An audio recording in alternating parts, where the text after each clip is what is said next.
Coalition as a family support specialist, and I'll be moderating the group here. I'm going to put 3 links into the chat box later on. One is the evaluation for the workshop. 2 is information about our book fundraiser, and then if you need certifications. And just in case if you haven't heard, all you need to do is at the end of whenever your last workshop is put in your need for certification, and Zoom will be able to tally up everything for you. So you just need 1 certification. So without further ado, I would like to introduce Dianne O'Connor and have you go for it. A nice casual conversation could be great. So everybody can still see me, correct? Yeah. Okay. So we're going to go on. Okay, thank you. Okay, so again, my name is Dianne O'Connor. I'm the mom to 9 children. 6 children we adopted through the foster care system, and all 6 children have varying degrees of fetal alcohol spectrum disorders. My husband and I were foster adoptive parents for over 20 years in upstate New York. I was a certified CDC, I am a certified CDC national trainer on fetal alcohol spectrum disorders. I was also a certified New York State MAPP trainer, both training parents and training social workers and caseworkers. But you know, where I learned from the very best. I learned from my children, and I'm my family's #1 advocate and case manager. I've always have been. I know my children the best, and I have advocated and fought for everything that they needed and some of what they wanted. You know, I guess that you have to be clear on that. So, you know, as a family, we want to give them everything, but you know what? Sometimes that's not the best. Sometimes it's just what they need. So, so let's jump right in. I'm cut down to like 45 minutes, so I'm going to speed through some of these beginning ones. And then it's okay. You can take your time. We have time in between each session, so don't rush yourself. All right. So what is fetal alcohol syndrome? That's the disorder resulting from exposure to alcohol during a pregnancy, which causes abnormalities or deficits in an individual, covering 3 areas: their growth pre and postnatally, neurobehaviorally, and there's some facial characteristics. So fetal alcohol spectrum disorders, and that's what you hear nowadays. Fetal alcohol spectrum disorders is the umbrella term describing the range of effects that can occur in an individual whose mother drank during pregnancy. The term FASD itself is not supposed to be a clinical diagnosis. It's not. It's FAS is the clinical diagnosis. So what you will find if you do any kind of research, you will find other names. You'll see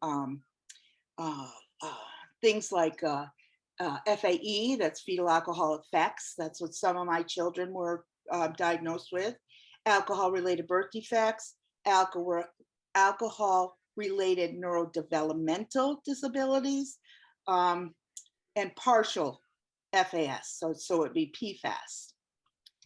Some of the facts: 100% preventable, leading known cause of preventable intellectual disabilities in the USA. If mom doesn't drink, then you're not going to have the effects of the alcohol exposed pregnancy. You're not going to have that fetal alcohol syndrome. It's not done on purpose. Moms do not just sit there and say, I want a child who's damaged, and just slams back the drinks. That's not why mom is drinking. Mom is drinking because she's self-medicating. She may have an addiction, you know, and life might just be hard. So she's running away from something, but she's not there trying to hurt her child. So we need to step back from that stigma that moms are doing this on purpose, because they are not. Many times moms will drink once they find out that they are pregnant. The problem with that is we don't know when we're pregnant. We don't turn blue the moment we become pregnant. So we don't know when we're pregnant. So some of the terminology. So back back in 1973, there was a group of nurses working in a hospital in Washington State. The nurses were the ones who said, you know, we've got this group of brand new babies. They all look alike and they all look related somehow. They cry funny. They're hard to soothe. There's just something different about them. They all look alike. So when they went in and told their doctors, Smith and Jones, they said, you know, there's something not right about these babies. So they went and they did a chart review. And what they found out that each one of these infants had a mother who was a chronic alcoholic. And so the term fetal alcohol syndrome was coined. Now, if you think about 1973, it's still a relatively new syndrome. You know, so a lot of research, although it might sound like there's a lot of research, there's still a lot of research that has to be done. Can the father's drinking cause FASD? No. To be called fetal alcohol syndrome or fetal alcohol spectrum disorders, it comes from the mother's drinking. A woman's behavior, though, is greatly influenced by the people around her. So that could be her partner, her family, her friends. Women are very relational. So they're going, you know, they follow along with what everybody around them's doing.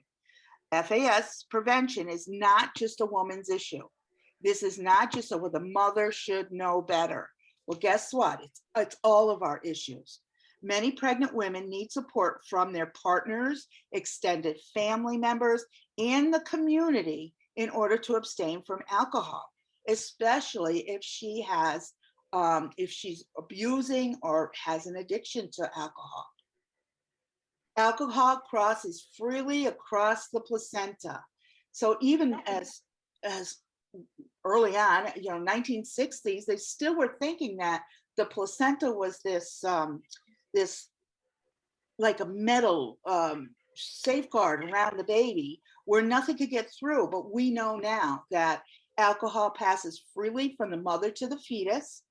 The fetal liver cannot metabolize alcohol efficiently. The blood alcohol concentration, or the BAC, are approximately equivalent within the mother and the fetus.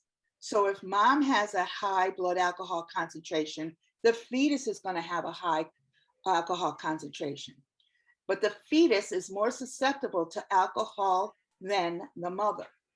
So when you talk about a fetus, when you talk about, we're going to talk about the facial features in a couple of minutes. So when you talk about the facial features, that happens like in the, that happens like the 19th, 20th day of gestation. Mom hasn't even missed her first period yet.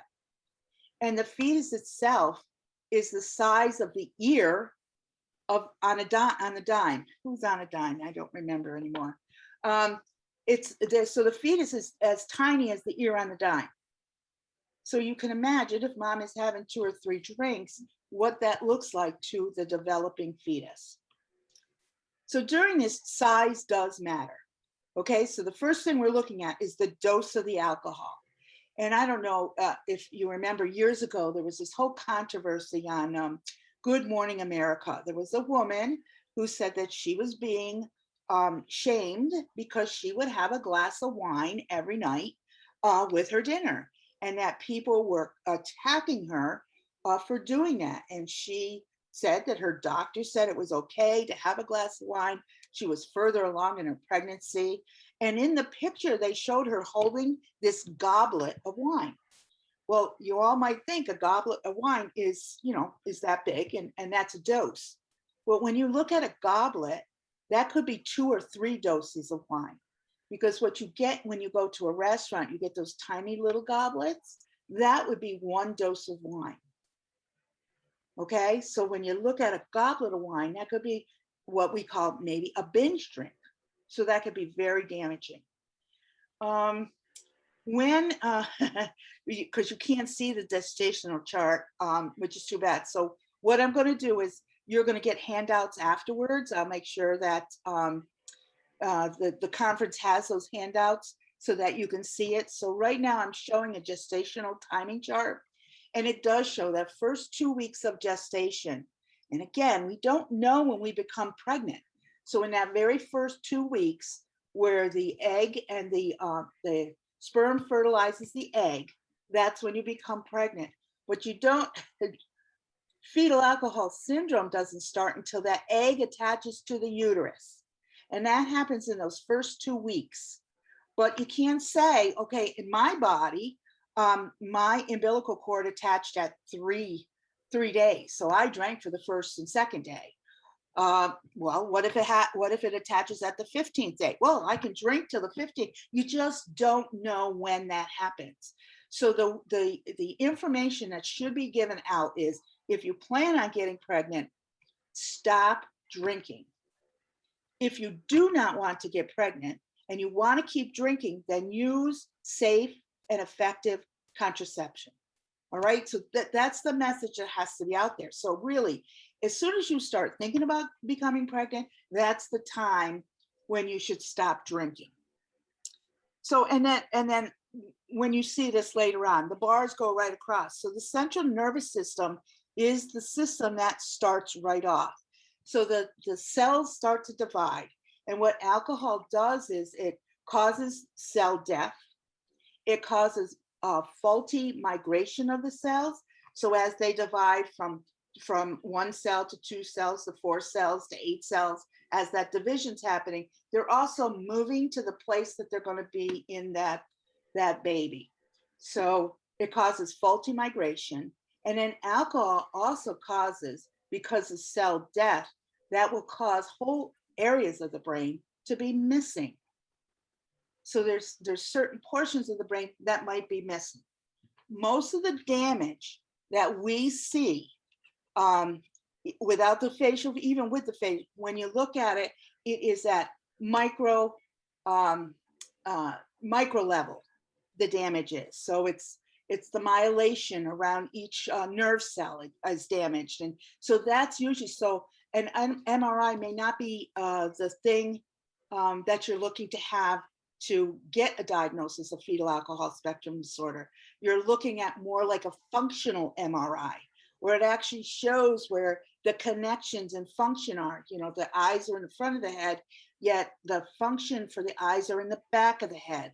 So by doing a functional MRI, you're actually watching something come into the eye and see where that connection is going. Is it going to the back of the head, or is it going to the side, or, you know, where is it going? That would mean that you have some faulty migration of some cells, or maybe a total pathway is missing. So those are the kinds of things that you would look for when you're seeking out a diagnosis for somebody who doesn't have those facial features. You also have the heart is developing in that 3rd week. Again, before mom even knows that she's pregnant. She doesn't know yet at the 3rd week. Heart is developing.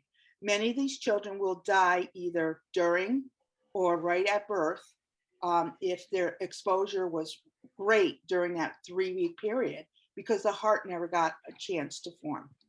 Central nervous system develops throughout the whole pregnancy and after the child is delivered. And that's why they give nursing moms, they also need to know if they're going to go back to drinking, when is a safer time to drink, so that the fetus or the actual baby's not getting that alcohol in the breast milk. There's other things that are also developing in about the 4th week. Now you're getting the eyes, the arms, the legs, the ears. So all of those organs are starting to form. A lot of times these kids have chronic ear infections, and they go throughout teenage right into adulthood, because the fallation tube, is that what it is? The tubes, station tubes, don't actually grow, or they're missing. So they have this chronic ear infection. They also have problem with processing language and noises. That all happens because during that 4th week of pregnancy, if mom is drinking, those connections aren't being made. The teeth and the palate are formed in the 6th week of gestation. So you'll find maybe a smaller head circumference. The palate, if you look up, the palate is arched way high, and then the teeth themselves are all mashed in together because there's not enough room in the palate. Okay. External genitalia starts about the 7th week. These are all very, very early on. And if mom continues to use, she may miss the fact that she missed a period. Sorry.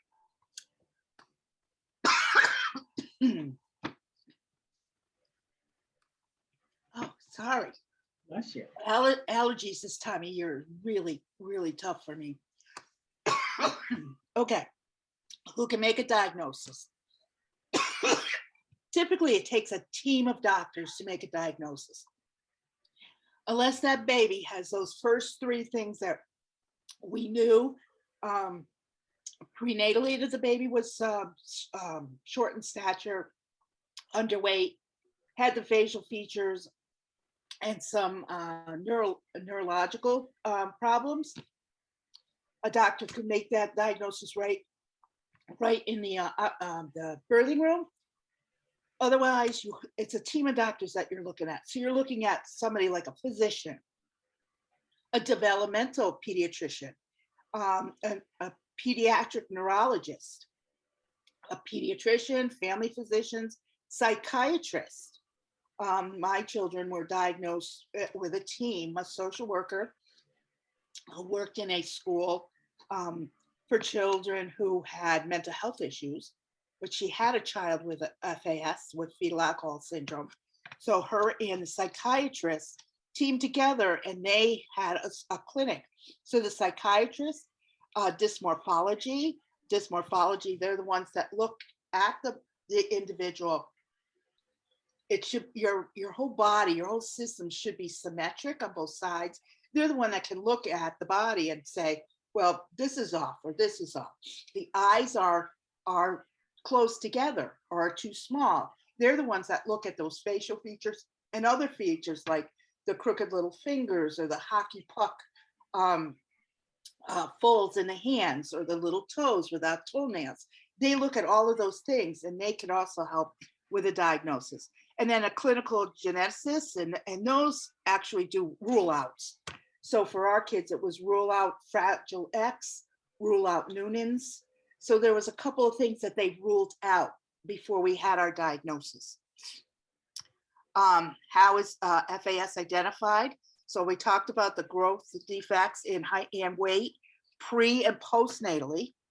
And if mom is actively using alcohol or drugs, do you think she's going on a regular basis to get her prenatal checkup? She may not be. So they may not know that information. Specific differences in those facial characteristics, and typically what they're looking at is the eye openings, the piece of skin between the bottom of the nose and the top of the lips, and then the lips themselves, how full or how thin those are. So those would be the facial features they're looking at. And they do have guides, cards that are guides that say like 1 to 5 on them. And they show the different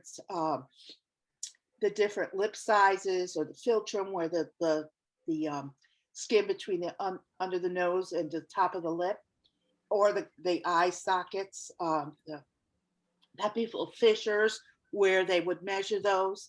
So they're looking at those kind of things for that facial feature.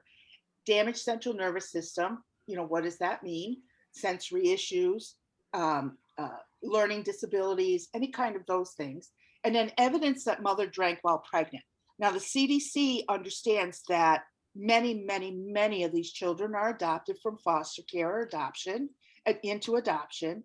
Many children are coming from Europe and Asia. The former Soviet Union lets these kids out. They typically let the kids go who have some kind of developmental disability. It may not be known to you until they get here. And then you have them checked out yourself before you find out what some of the damage is. But typically that's why you have that team. We have that team as foster adoptive parents, because for whatever reason, especially in New York State, the child's information is not continued on, or I'm sorry, mother's information is not put on child's information. So the child's not carrying that on. Unless you have somebody who is astute and says, you know, mom was an alcoholic during, or mom, you know, those kind of things, you're not going to know what happened to during the pregnancy or when the child was still home with mom. You're not going to know what those things are on the child's charts. So characteristics of FASD due to brain damage, developmental delays, mental health issues, increased activity, sleep disturbances. They never get into that good REM sleep. And that carries right into adulthood. My kids now, the youngest of the ones with the FASD are, the youngest is 24 and the oldest is 32. Never get into that good REM sleep. Learning difficulties, decrease visual focus, decrease or increase in response to noise and stimulation, delayed speech development, and possible intellectual disabilities. So what's the primary, when the primary brain injury is never acknowledged? So, you know, okay, brain injury, this is brain damage, permanent brain damage. When it's never acknowledged or addressed, the individual grows up believing that he is stupid or worthless. Secondary disabilities develop as a result of the failure to properly deal with the primary disability. You wouldn't tell somebody in a wheelchair, oh, you're just being willful, stand up and walk up those stairs and get to bed. You wouldn't say that because you actually can see that they are in a wheelchair and it's difficult for them to climb stairs. You know that. But somebody where you can't really see those facial features and they look like everybody else, but they have permanent brain damage, you might say to that person, what do you mean you don't know 2 by 2? Of course you do. You're 8 years old. You're just being willful. That's when those secondary disabilities start to happen, when you don't have the proper diagnosis. So I'm just looking at the time.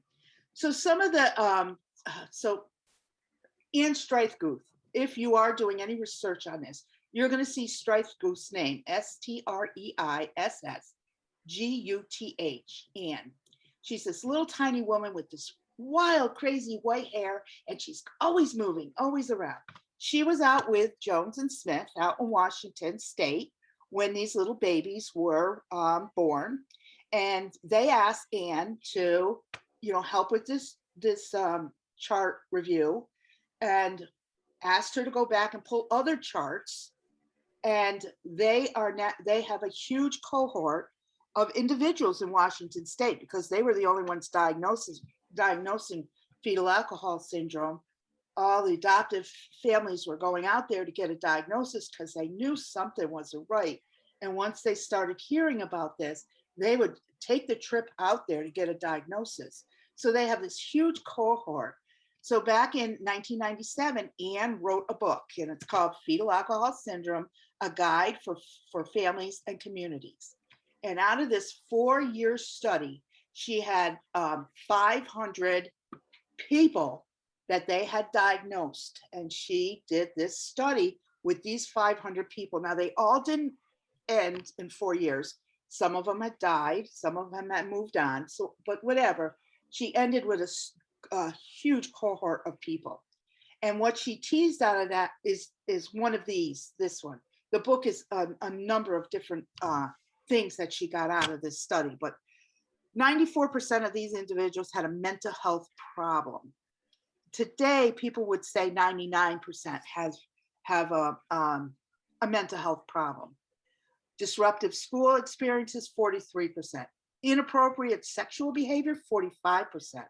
Alcohol and drug use, 35%. Trouble living independently, 83%. Trouble becoming and staying employed, 79%. Trouble with the law, 60%. And I remember the first time I saw this study. First, I read the book, and then I heard it in a presentation. First time I said, oh my, what am I going to do with my kids? This is saying to me, they're never going to be able to leave my house. And this is also, you know, like doom and gloom here. They're never going to be members, you know, productive members of society. They can't even live independently. You know, the mental health issues, that mental health is huge, right? So looking at that, my husband and I sat down and we started like brainstorming what exactly were we looking at and what we were going to do. So the older of my kids are starting to go into their late elementary and into middle school. So I finally came up with the idea that, guess what? We are backing off the school. Okay, I helped wherever I could through the elementary school. And once we made it to middle school, I backed right off and say, okay, teachers, you have them. You've had them for 6 years, 5 years, 6 years. Now my push is going to be living skills. They need to know how to type. They need to know how to use a computer. They need to know how to basic math, to keep a checkbook. They need to know what they're signing when they sign. So those kind of basic living skills is what I started pushing for. And let everything else, you know, you got them, teachers, you do it. Some of the other co-occurring disorders, ADHD is seen by many of these individuals. And probably the first thing that these kids are diagnosed with, ADHD. Learning disabilities, depression, sleep disturbances, substance abuse, schizophrenia. Now I've got this wonderful little case study on having 6 children from 3 different families. I also have a birth daughter in the middle of that, and then 2 older boys, you know, older than this. So I have a case study. So of the 6 children, I have 3 that have been diagnosed with schizophrenia. And you know, one of the, and he's on one of my slides here, Dan Dabowski had said during one of the trainings that in the general population, there's less than 1% have schizophrenia. But it appears that in our population of kids with FASD, 7% have schizophrenia. So we're talking some major mental health issue, trying to navigate both the cognitive and the mental health can be extremely difficult. Working with a psychiatrist who just retired after 30 some years, and I cried like a baby when I said goodbye to him, because he's been one of you know, he knew more about what I was doing with the kids than my own husband. I was the one bringing him in. I was doing all the stuff, and my husband was working so I could stay at home and do all of this stuff with what the kids needed to have done. Yeah, he told me that schizophrenia, 15, 20 years, and it kind of burns out. But it's a long road, that 15, 20 years. So some of the kids started, they were very young when they were diagnosed with schizophrenia, and some of them were late teens when they were diagnosed. So 15, 20 years, we'll have to see. Some more co-occurring disorders, sensory processing disorder. I don't know if anybody of you have heard about this. It's big in the autism community. Once I learned about this, we were able to provide sensory diets. We were able to provide for their sensory needs. And I took one off of the ADHD medications because it really wasn't pure ADHD. And 2 other, we lowered their doses when they were young, because once we met that sensory piece, we could lower the medication. It was a huge thing that I found. And it wasn't for my daughters. It wasn't until my sons came along and their OT was talking about it and saying, let's try that on your little guy. And that's how we found out about it. So the girls were 3 girls and 3 boys. So the girls were, didn't get it early on, but we definitely gave it to them when we found out. Reactive attachment disorder. To me, you know, a mom, when she's pregnant, if she's not using or drinking or what, a mom would be nurturing to her belly, talking to her belly, reading to her, playing music. So I believe that's where reactive attachment, attachment starts there. But if the baby is born and mom continues to use she may not be attended to when the baby cries and let's go pick the baby up, or maybe the baby needs to eat. So she may not. So reactive attachment disorder is one of those things that we see a lot with these kids. And guess what? Reactive attachment treatment. And I know Dan Hughes was, right? He was yesterday, yeah. We've had a lot of our parents go to Dan Hughes, and you know what he did? He does sensory with them. You have to be grounded. The kids have to be grounded before you could actually treat them. So you can't really treat attachment. You can't treat with cognitive behavior. You can't until you get them grounded with the sensory piece. Post-traumatic stress. I like to joke that parents who are parenting those with an FASD, they have the post-traumatic stress. Traumatic brain injury. A lot of times these kids are very, very clumsy because of that inner sensories, those proprioceptive and the joints and muscles, the inner ear. None of that is really working right for them. And then medical disorders like seizure disorders and heart abnormalities. Some associated abnormalities, cardiac problems, joint and limb. Joint and limb came, one of my sons, yes, he had remedial reading and those kind of things. He had an average IQ. His problem was more physical. We thought he had, arthritis, juvenile arthritis. And when we brought him to the doctor, first thing the doctor told us was his joints and muscles were underdeveloped. Again, that was due to the alcohol. Neurotubular deficits, abnormalities of the urogenital system, hearing issues, visual problems, and severe dental malocclusions. Again, if the head circumference, if the head is smaller, then it stands to reason the mouth is going to be smaller, but the teeth are coming in at a regular rate, normal size. So I did have a little sensory thing to do, and I'm still going to have you do it. So if you have a jacket or sweater on, would you please take it off and put it on backwards? If you have shoes on or sandals or something, put them on the opposite feet. If you have glasses, take them off. You could put one finger in one ear, okay? And then I'm going to continue to talk about sensory issues, okay? So in sensories, in the sensory integration, what happens is senses come into your brain, okay? So your brain is this wonderful, wonderful computer. So senses come in, and then your computer brain then sorts out that information, puts it into short-term memory. One, it's a fight, flight, or freeze type of thing. So it's a reptilian. It's that lower level because you need to be able to protect yourself. So it comes in, it goes into that part. Then it might go to long-term memory so that when you need to pull that information out, you go to that part of the brain, pull it out, and then you can respond appropriately to what's going on around you. People use the thing of fire. You put your finger on the fire, you pull your finger back. Happens in a split second. Somebody with sensory issues might put their finger on the fire and keep it there too long, and their finger gets burned because the connection to the brain isn't there. Okay? I like to use the example when a baby is first born. What do you think one of the very first, think about with the first sense that is developed. And the very first sense that's developed is the sense of hearing. They're listening to mom in utero. They know who dad is in utero. They've heard these voices over and over again. Then comes their sight. They can see shadows and stuff, and then they start to focus in, and the rest is the senses come in. That's the first learning. They are taking what their senses are giving them and putting it in. The sense of smell comes very early on.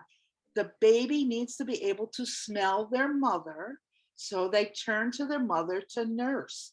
They need to know that that is part of their reptilian brain. That's a survival instinct. They have to know who mom is. Who's that person that's going to feed them? All right, so all those senses. So if you have sensory integration issues where your senses are not fully developed, your learning is going to be disjointed and it's not going to work for you. All right, so my next picture is a picture of a very crazy classroom. So I'm going to ask those, put your glasses on, take your shirts and your sweaters or shirts and put them on the opposite, put them back on the right way, put your shoes back on the right feet. And then I've got just one or two people. I'm going to ask you, can you tell me how you felt while I was trying to instruct you? So I think you raise your hand. Let's see, mute, see more. Okay, does anybody want to venture just take your mic off and venture a guess? How did you feel? Just let me know. How did you feel? I felt distracted. You did feel distracted. What distracted you the most? The fact that you were talking and I was listening to you, and at the same time I was feeling my feet were not right. Okay, thank you. Anybody else want to say something? I felt disorganized. I didn't feel that I was organized, if that makes any sense. It does make a lot of sense. So, and hopefully we have, everybody probably has something that bothers them. I had a lot of ear infections when I was young, so I have a fan next to me that I hear constantly. But as adults, and even in school, we learn how to block some of those things out. Our kids have a really hard time blocking all those issues out. So they're going to be, so it's going to be really, really hard for them to learn anything in school. So if you're having trouble with your feet, can you imagine if your whole body felt bad? What are you going to, how much are you going to actually learn? So I have a question. Sure. Okay. Excuse me.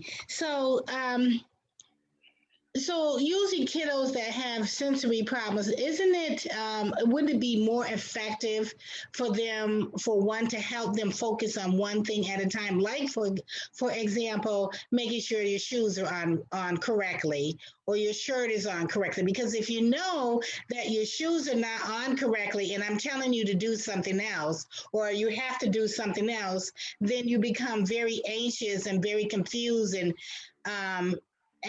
distraught, and you can't explain how you're feeling, but you know that these things need to be in order for you to follow through on the next step. And I understand, but what makes you think that having his shoes on properly is what makes him feel better? See, now my guy. Well, okay, good point.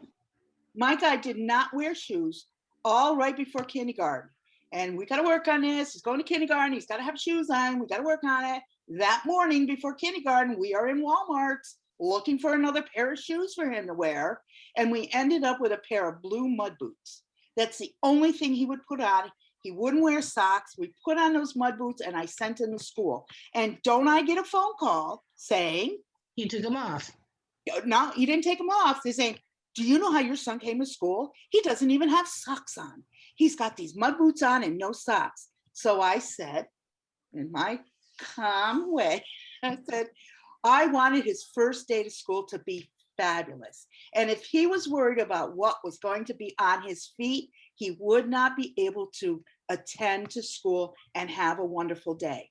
We will continue to work on getting shoes on his feet, but I know you're going to support him in wearing those boots to school. Good for you. Good for you. The teacher said to me, what she said? What? Okay, but he's not going to be able to go to gym. Are you kidding me? You have your gym teacher call me. And he never did, and it was fine. And we did find something. And when I found out what he wanted on his feet, I bought him in every color and every size, for 3 or 4 sizes so that he would have them. Hey, if that's how he was going to be successful in school, that's what we did.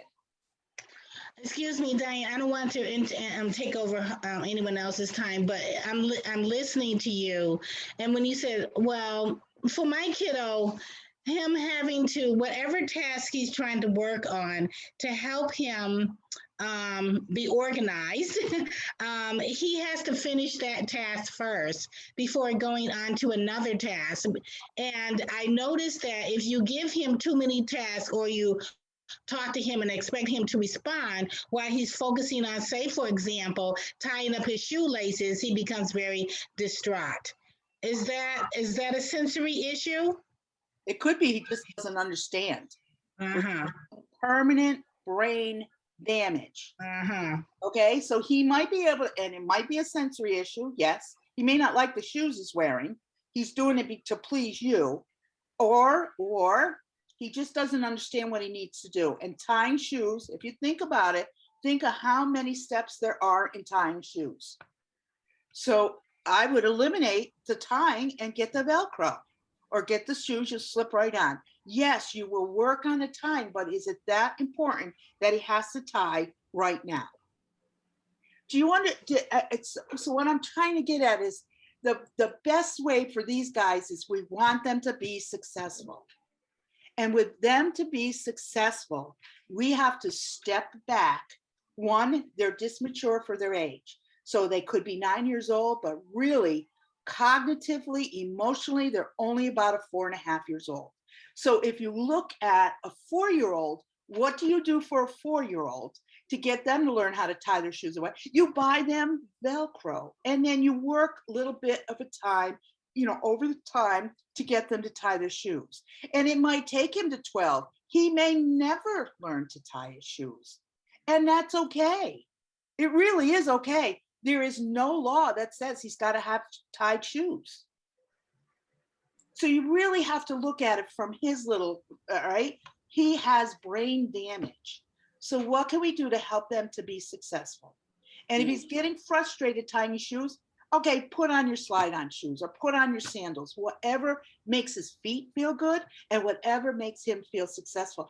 And that part is a huge part of what I try to train here. So let me go back to, I really should keep this up, but I need to see my, sorry. Okay. Can I ask a question quick? Yep. My mother drank through 4 pregnancies and 3 miscarriages and right on up till she died. What I want to know is, my sister was born prematurely. Yep. Was that caused by the alcohol? Could very well be. Thank Without you. knowing her, but yes, that is one of the symptoms. Yes. Okay. Thank you. Okay. All right. So let's go back to, all right. So all right. So I want everybody, this is FASD in a nutshell. Okay. This is how you got to think about it. And then every time something else, so like the shoe tying or anything, try to relate it back to this one in a nutshell. Okay. So our mind is a computer. We receive the information in through our senses. So I'm talking to you right now. So we're going to use the sense, the oral. Okay. So we're going to use that hearing, the sense. So we're going to, information is coming in. I'm talking kind of fast because I'm looking at my clock. It's saying 2:30 and I know I have to hurry up. So that information goes in, and I always do this. My birthday is March 26th. Okay, March 26th is a springtime birthday. I just turned 65 on March 26th.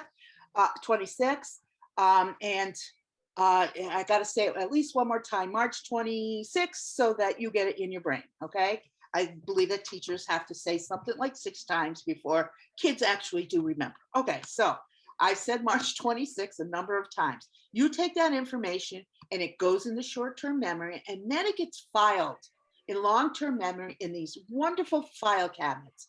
And the file cabinet has names on it. So this file cabinet says dates. And under those drawers, one will be birthdays, one will be historical dates, and on and on. So you take March 25th or 26th, I don't even know my birthday. You open up that drawer and you put it in there. And then later on in the day, teaching day, at the end of the day, I'll say, okay, everybody, what was my birthday? So we run over to that file cabinet in your brain, you pull out date, birthday, you open it up, March 26th, and you can all answer me. Somebody who has permanent brain damage, somebody who has problems with their sensory issues, and the connections might not be there, or they're connected somewhere else, you might say to them at the end of the day, when was my birthday? And they might say, I know it has a 2 in it. And as a teacher might say, you know what? You're willfully not doing this. I said it several times. You should be able to remember that date. But if you have processing, or you have auditory processing issues, you're only hearing, and again, 6. You're only hearing every other word or every third word. You're not hearing everything. And that's because permanent brain damage. So they're not getting that information. It's getting filed in the wrong spot. And that day they might not be able to pull it out because you're asking them. People are rushing around, getting ready to leave. It's the end of the day. They haven't had a snack since lunchtime. It's hot in the classroom. The kids are outside getting on the bus, and you're asked to answer, and you can't answer it. And then the teacher's looking at it. And then you come back to school the next day and you say, I know when it was the 26th. And the teacher said, I knew you knew it. You were willfully not telling me what that date was. I knew it. But this happens all the time. And it isn't the child's fault, and it's not the teacher's fault if she doesn't know there's permanent brain damage. So that's why, so we bring information in through our senses. It goes into our brain. We pull it out to respond. These guys don't have the proper connections, or the file drawer might be missing, or could have been filed under car types, or who knows. But sometimes they can pull it out. Other times they can't. So just relay that to, okay, tying shoes. All right, visually we showed them. Maybe we talked them through it instead of showing them visually. Maybe we sat him down and let him watch TV and then try to do it on a doll. Who knows what it is? And who knows how frustrated, how hungry, how hot, how cold, if he's got his glasses on, who knows what that is? So we got to remember permanent brain damage. So we look at an individual who is, I'm going to go by that. So we're going to go to, so what can we do? Strategies for intervention, all right? Strategies for sensory integration. Simplify the individual's environment.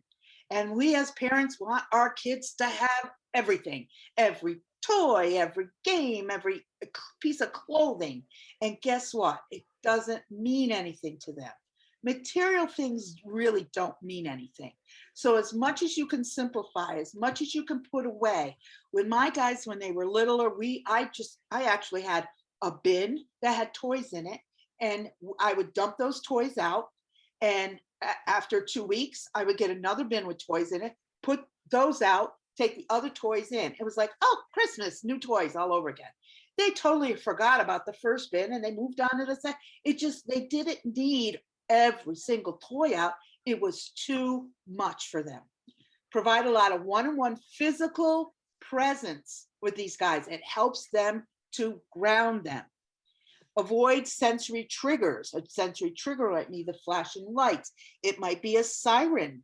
We were training this in an inpatient addiction facility organization down in New York City, and they had a fire alarm. And during that alarm, one of the individuals who had a hoodie on climbed under her chair instead of leaving the room like everybody else. This woman had to have some kind of sensory integration issue. The alarm just shut her right down. So instead of flying, and she froze and she got under the chair, and that's where she stayed. And it was really hard to coax her out. But those are the kinds of things you want to avoid, those triggers. If these guys have a problem with being in a line, you don't put them in the middle of the line. You put them in the back or in the front, so that they got some room to move. And the caregiver, and I'll say this: a caregiver needs to be in control of their emotions, and it's really hard, because you are just as frustrated as they get. You don't understand why they're not doing what they need to do. They don't understand what you're trying to say. We all get frustrated. But what we as caregivers need to do is watch what we do with our emotions, because these guys are going to match our emotions. So if we're frustrated and yelling, they're going to be frustrated and yelling. And somebody said to me, and I don't know who, how calm I was at the beginning of this. And I'll tell you right now, it's not because I learned from my kids. It's because I've done a lot of these presentations and they've, something always goes wrong. So it's not because I learned it from my kids, I should say, because I still get frustrated. I have 6 grandchildren. 2 of my grandchildren I have joint custody of with the dad, because my daughter is one of those ones with FAS and schizophrenia, and she cannot parent her children right now. So I pick the kids up from her dad and I bring them to her house and I supervise 12 hours a week while she visits them. And I get frustrated with her. She gets frustrated and we're all frustrated together. I have to watch my frustration and how that comes out. Construct rules at home or in school or in any kind of program. Construct them in positive terms. Be very clear and concise. Use 1 or 2 words. You don't want to use a lot of words. Write it down. Use pictures. Pictures are wonderful visuals. They're visual, and our kids are visual learners. There are very few that learn auditory through their sense of hearing. Base input on what the child or the staff are looking for. So if the child, oh, I can't get my coat on in the morning because I can't find it. So one of the things might be is put coat away. And that way you can say, okay, in the morning, you put your coat away last night and here it is in the morning. Those kinds of simple. Child struggling, let's help the child. Few in numbers. It's very simple.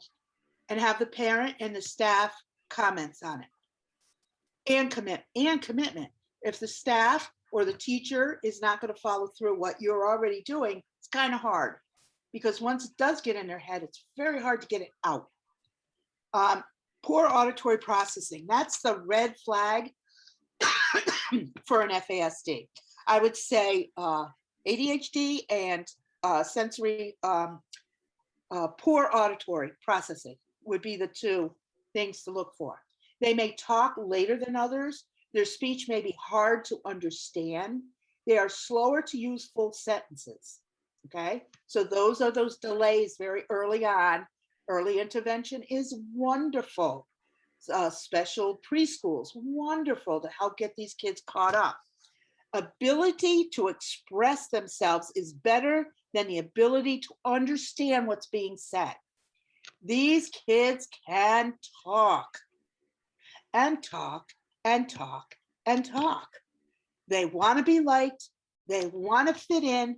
They want to be there. But after listening to them for a little while, you can hear there's not a lot of substance to what they're saying, but they can talk. It's the receptive. It's the other way around. It's when you tell them something, you tell them a story, or you give them a direction, or you ask them to do whatever it is, that's where that auditory processing comes in, and they don't understand the receptive language. Some strategies: check for understanding. Check for understanding does not mean, do you understand what I said? Because what do you think they're going to say? Yeah, I understand. Especially in school, they don't want to be seen as stupid. They'd rather be seen as the cut up. They'd rather be seen as the class clown, the tough guy, but they don't want to be seen as stupid. So use literal language. Slowing the rate of speech does not help the processing.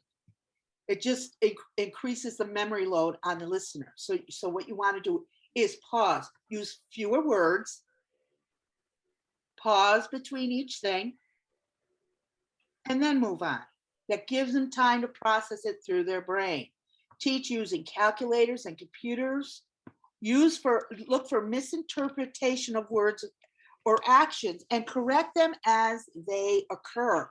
That's really important because these guys can learn, and they do learn. And once it gets in there, it's really hard to reteach. Guide your child's behavior. So redirection, reteaching for discipline. Maintain firm limits. The firm limits are structure. You know, we all like structure. I'll tell you, we do, and regardless, and kids do too. So if you give a firm limit that you need to be off your game at 5 o'clock, then that's the time they come off. Because if anything else, but you let me be on till 5:30 yesterday and try to get that out of their head. It's just too hard. So firm limits, you know, you're not smacking them because that's not what we're going to do. So we're going to be, you know, it's time to come off. It's time for you to set the table. It's time for you to read, whatever it is, or giving them a choice. Okay, it's time to come off your game. Do you want to read right now or do you want to color? Just redirecting and letting them go on to something else, helping them to move on. Being consistent is a caregiver's challenge. It's not their challenge. Emotional rewards work well. Again, these guys, the material things don't work.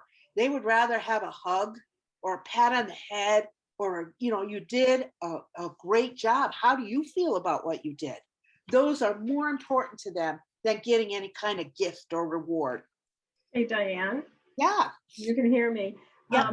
Because we gave you full host, this is unfortunately going to end in just a few minutes. You've done a phenomenal job explaining what your slides said. I think we've all really enjoyed it, but if you want to take a couple minutes to wrap it up. Okay. So, all right. So, well, are there any questions? If we only got a couple minutes, maybe we can go right to questions instead. I could give you back the co-host, right? I could still talk. I'm going to send it back over to. You have done a wonderful job of explaining. You really have. Thank you. There is things that OPWDD does offer, and you don't have to be qualified. It's called Family Support Services. They have a lot of the private agencies have grants. So you can get grants for things like diapers or possibly for respite or to have somebody come in your home. So there are those kind of services. So if you want you know, have them call me.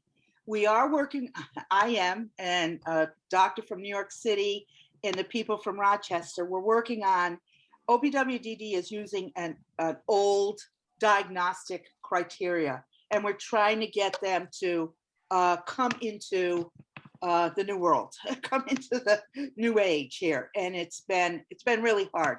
So I'll be speaking about that in a couple of weeks. They're having an open forum for people to call in and talk while they make up their new Medicaid plan for the next 5 years. So yes, OPWDD has been extremely difficult, but there are grants for people, okay?